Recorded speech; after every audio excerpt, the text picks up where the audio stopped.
अस्सलाम वालेकुम। आज का हमारा मौजू कुर्बानी के हवाले से है। जो दिल के मरीज़ हैं या फालिज के मरीज़ हैं उनके हवाले से ये वीडियो ख़ास तौर पे है। इससे कबल मैंने गोश्त खाने के हवाले से जो एहतियाती तदाबीर हैं और उससे जो पैदा करदा मसाइल हैं उसके ऊपर गुफ्तगू की है। मेरा नाम डॉक्टर मोहम्मद अब्बास मीरानी है और मैं रंगपुर से बिलोंग करता हूँ। और ये जो मेरा मैसेज है ये ख़ास तौर पे मेरे इलाके के लिए और जो मेरी ऑडियंस जो मुझे जानते हैं उनके लिए है कि वो इन एहतियाती तदाबीर पे लाजमी अमल करें। हमारा जो चैनल है वो सिर्फ आपकी खातिर बनाया गया है ताकि आपको एक्सेस हो हेल्थ की एजुकेशन के हवाले से।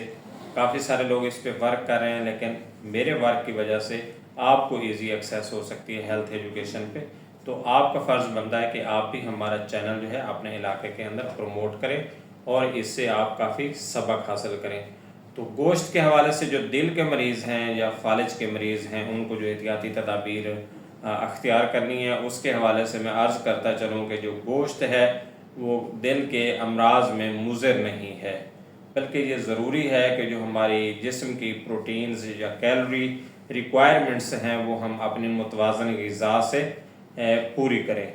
लेकिन जो गोश्त के हवाले से ख़ास एहतियातें हैं वो ये हैं कि इसके साथ आयल का या घी का आपने ज़्यादा इस्तेमाल नहीं करना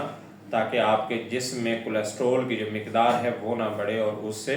हमारे जिस्म के अंदर जो एक अमल होता है खून का गाढ़ा होने का वो ना हो और उससे आगे फिर जो कॉम्प्लिकेशंस होती हैं जिसमें से थ्रोम्बस वगैरह या क्लाट बनने का अमल है वो ना शुरू हो और वो जाके आगे ब्लॉक ना करे हार्ट वगैरह को या ब्रेन की जो आर्टरीज़ हैं उनको अगर वो ब्लॉक करेगा तो हमें फालिज का या हार्ट अटैक का इशू जो है वो हो सकता है। तो ये एक बहुत ख़तरनाक किस्म का अमल है। आपने इसमें अवॉइड करना है कि आपका जो गोश्त का पका हुआ सालन है उसमें आयल का घी का या चिकनाई का कम से कम इस्तेमाल हो। इसके अलावा जो यूरिक एसिड के पेशेंट हैं उनको साथ में ब्लड प्रेशर या दिल की बीमारियां भी होती हैं तो मेरी उनसे गुजारिश है कि आपने बड़े गोश्त से के बारे में थोड़ा सा एहतियात करनी है और आप कोशिश करें कि आप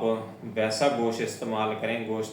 करें जिसमें आपके जिस्म में जो यूरिक एसिड की मिकदार है वो ज़्यादा ना बढ़े। जिनमें से बकरे का गोश्त जो है वो आप इस्तेमाल कर सकते हैं। और अगर यूरिक एसिड की मिकदार बढ़ जाएगी तो आपको चाहिए कि आप पानी का इस्तेमाल ज़्यादा करें ताकि आपके जिस्म से यूरिक एसिड का अखराज ज़्यादा हो और यूरिक एसिड को ख़ारिज करने वाली जो दवाई है वो आप इस्तेमाल करें। तो मेरी ये गुजारिश है कि जो दिल के मरीज़ हैं वो सबसे पहले तो अपने कोलेस्ट्रोल का लेवल वो कम रखेंगे और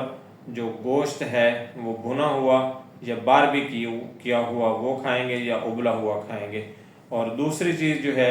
यूरिक एसिड की मिकदार नहीं बढ़ने देंगे और ऐसा गोश्त इस्तेमाल करेंगे जिसमें प्रोटीन की कंटेंट कम हो और उसके नतीजे में जो बनने वाले यूरिक एसिड की क्रिस्टल्स हैं वो कम से कम हों ताकि आपको बीमारियों की जो तकलीफ़ है जिसमें जोड़ों का दर्द है वो भी ना हो और इसकी वजह से जो ब्लड प्रेशर बढ़ रहा है वो भी ना हो और ब्लड प्रेशर और यूरिक एसिड की डायरेक्ट ज़्यादती की वजह से जो दिल के ऊपर असर होता है वो भी ना हो। तो आज का ये हमारा जो मौजू है वो दिल की बीमारियां और ईद उल अज़हा पर हमारे खाने उस पर मुश्तमिल है। आप इस वीडियो को सुने, हमारे चैनल को सब्सक्राइब करें, सपोर्ट करें, अपने दोस्तों में फैलाएं और हमारा जो हेल्थ एजुकेशन का इनिशिएटिव है उसको आप स्ट्रॉन्ग करें।